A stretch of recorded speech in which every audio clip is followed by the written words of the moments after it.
Tem uma verdade sobre dinheiro que quase ninguém gosta de ouvir porque ela destrói a desculpa mais confortável de todas. A maior parte das pessoas não continua sem patrimônio porque nasceu no lugar errado, porque o governo não ajuda, porque a economia oscila ou porque faltou sorte. A maior parte das pessoas continua sem patrimônio porque repete hábitos que sabotam a riqueza todos os dias e depois chama isso de destino. E eu sei que essa frase incomoda, mas ela incomoda porque toca no ponto certo. A vida financeira de quase todo mundo é decidida muito menos por grandes eventos e muito mais por pequenas repetições. Não é uma decisão brilhante e isolada que muda o jogo. É o que você faz com seu dinheiro quando ninguém está olhando, quando não tem aplauso, quando o resultado ainda é invisível e quando desistir parece mais sensato do que continuar. Se você quer promessa de enriquecimento rápido, esse não é o vídeo. Mas se você quer entender por que algumas pessoas constroem liberdade, enquanto outras passam décadas correndo e continuam no mesmo lugar, presta atenção, porque os 10 hábitos que eu vou te mostrar não são glamurosos, não são fáceis e não são modernos, só que funcionam. O primeiro hábito é o que separa quem constrói de quem performa prosperidade na internet: gastar menos do que ganha de forma intencional e constante. Não estou falando de sobrar um trocado no fim do mês por acaso. Estou falando de decidir, antes de qualquer coisa, que parte do seu dinheiro não pertence ao seu consumo, pertence ao seu futuro. Isso dói porque contraria o impulso imediato e a cultura inteira ao seu redor, que te empurra para parecer bem antes de estar bem. Só que toda vez que você escolhe não ampliar seu padrão de vida na mesma velocidade em que a renda cresce, você cria folga. E folga é poder. Folga compra tempo, compra paz e compra oportunidade. O segundo hábito é investir primeiro em você. Não em qualquer coisa vendida como evolução, mas no tipo de conhecimento que aumenta sua capacidade de ganhar, decidir e não cair em armadilha. A pessoa que aprende a ler o mundo melhor, a negociar melhor, a se comunicar melhor, a vender melhor, a interpretar melhor um cenário, entra em outro nível de resultado. Muita gente quer retorno alto no investimento, mas não percebe que o ativo mais subestimado é a própria capacidade de produzir valor. O mercado pode cair, um setor pode mudar, uma empresa pode perder relevância, mas quem desenvolve repertório, clareza e competência carrega isso para qualquer cenário. O terceiro hábito é a paciência de longo prazo, que quase ninguém tem porque o mundo treinou todo mundo para recompensa rápida. A maioria quer colher no mesmo mês em que plantou, quer investir hoje e sentir amanhã que foi genial. Só que patrimônio sério raramente dá show no começo. No começo ele parece pequeno, lento e até meio decepcionante. E é exatamente por isso que tanta gente abandona cedo demais algo que estava prestes a começar a funcionar. O tempo não favorece o ansioso. O tempo favorece quem permanece. Quem entende isso para de tratar investimento como entretenimento e passa a tratar como construção. O quarto hábito é viver com margem de segurança, porque a vida real pune quem opera no limite. Quem mora no limite financeiro, investe no limite emocional e gasta no limite do cartão, está sempre a um problema de distância do caos. Margem de segurança não é pessimismo, é maturidade. É ter reserva, não depender de um único cenário dar certo. Não apostar tudo em uma ideia só. Não se colocar numa posição em que qualquer erro te destrói. A maioria das grandes quedas não acontece porque faltou inteligência. Acontece porque faltou proteção. O quinto hábito é construir reputação como quem constrói patrimônio. Tem gente que acha que riqueza é só planilha, ativo e rentabilidade. Não é. Boa parte das oportunidades mais valiosas da vida chega por confiança. Um nome confiável abre portas que dinheiro nenhum compra no momento do aperto.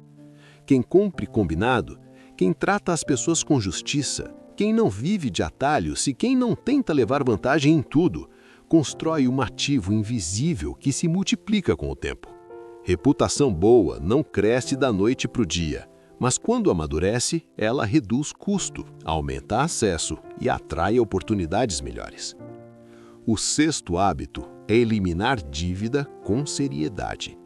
Não romantize parcela. Não romantize limite alto. Não romantize a sensação falsa de poder que o crédito fácil oferece. Dívida de consumo é um vazamento de energia. É você trabalhar muito e ver parte do seu esforço escorrer para o patrimônio de outra pessoa. E o problema é que a dívida não machuca só o bolso. Ela rouba a liberdade mental. Quem vive devendo, vive decidindo sob pressão. E decisão tomada sob pressão quase sempre sai mais cara. O dia em que você entende que juro contra você é punição e juro ao seu favor é construção, sua relação com o dinheiro muda para sempre. E o sétimo hábito é um dos mais difíceis porque parece simples demais. Saber quando não fazer nada. Muita gente destrói o que levou meses para montar porque não suporta o silêncio do processo. Mexe demais, troca demais, reage demais, se assusta demais. Quer ter a sensação de controle o tempo todo, só que patrimônio não cresce porque você está em movimento. Ele cresce porque você está em posição. Em muitos momentos, a decisão mais inteligente não é comprar, nem vender, nem trocar. É continuar. É deixar o ativo bom amadurecer. É não transformar a ansiedade em estratégia. O oitavo hábito é respeitar o impacto dos impostos e das regras do jogo. Tem gente que perde dinheiro por erro e tem gente que perde dinheiro por descuido. Ignorar tributação, ignorar estrutura, ignorar eficiência é abrir mão de resultados sem necessidade. Riqueza não é só ganhar mais, é preservar melhor o que ganhou. Quando você entende o terreno em que pisa, você para de entregar parte do seu patrimônio por preguiça ou desorganização. O nono hábito é proteger aquilo que já construiu. Isso vale para a carteira, para a família, para a estrutura jurídica, para a saúde e para o legado. Muita gente sabe correr atrás, mas não sabe defender posição. Cresce sem proteger, acumula sem blindar, constrói sem pensar em risco. Até que um evento único apaga anos de esforço. Quem amadurece financeiramente entende uma coisa poderosa. Crescer é importante, mas não perder é sagrado. O décimo hábito é nunca parar de aprender. Porque a riqueza duradoura não pertence a quem acertou uma vez. Pertence a quem continua ajustando a mente enquanto o mundo muda. O sujeito pode até ganhar dinheiro por impulso, por timing ou até por sorte em algum momento. Mas permanecer exige humildade, exige estudar comportamento, ciclos, erros históricos, padrões que se repetem. Exige não se apaixonar demais pelas próprias certezas. E aqui está o ponto que muita gente ignora. Esses hábitos não agem isolados. Eles formam um mecanismo. Quando você gasta menos do que ganha, sobra capital. Quando sobra capital, você consegue investir em si e em bons ativos. Quando investe em si, você escolhe melhor. Quando escolhe melhor, aguenta o longo prazo com mais convicção. Quando tem convicção, não entra em pânico. Quando não entra em pânico, evita erros caros. Quando evita erros caros, protege patrimônio. Quando protege patrimônio, o tempo finalmente começa a jogar do seu lado. E quando o tempo começa a jogar do seu lado, a vida muda de um jeito silencioso e profundo. Só que existe um detalhe que quase ninguém suporta. No começo não parece que está mudando nada. Você corta excessos e não fica rico no mês seguinte. Você estuda mais e não vira outra pessoa em 2 semanas. Você investe com disciplina e os primeiros resultados parecem pequenos demais para justificar o esforço. É aí que a maioria desiste. Não porque o método falhou, mas porque o ego quer recompensa antes da colheita. E é justamente nesse ponto que os poucos que constroem de verdade se separam da massa. Eles continuam quando ainda não é bonito. Eles continuam quando ninguém entende. Eles continuam quando os amigos estão gastando. Quando a comparação dói. Quando a tentação de acelerar aparece. E então, um dia acontece o que para quem vê de fora parece sorte, mas para quem viveu o processo tem outro nome: consequência. O patrimônio deixa de ser um número distante e começa a gerar paz.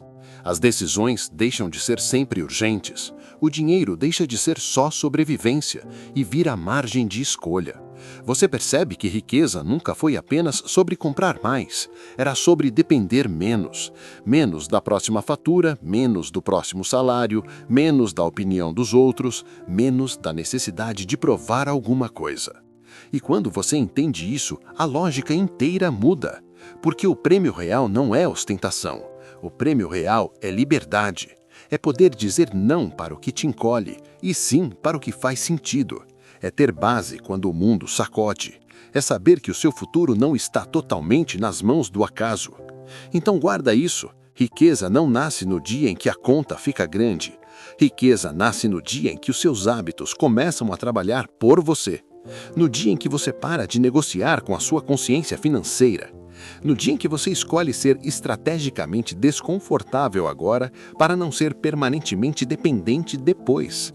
E é por isso que a pergunta mais importante não é quanto você ganha hoje, é quais hábitos você repete hoje. Porque são eles que estão desenhando em silêncio a sua vida daqui a 5, 10, 20 anos. E agora eu quero te ouvir. Qual desses 10 hábitos é o mais difícil para você colocar em prática neste momento? Comenta aqui embaixo porque eu quero saber onde está o bloqueio real. E se esse texto te fez pensar diferente sobre dinheiro, se inscreve no canal, deixa o like e envia para alguém que precisa parar de buscar fórmula mágica e começar a construir liberdade de verdade.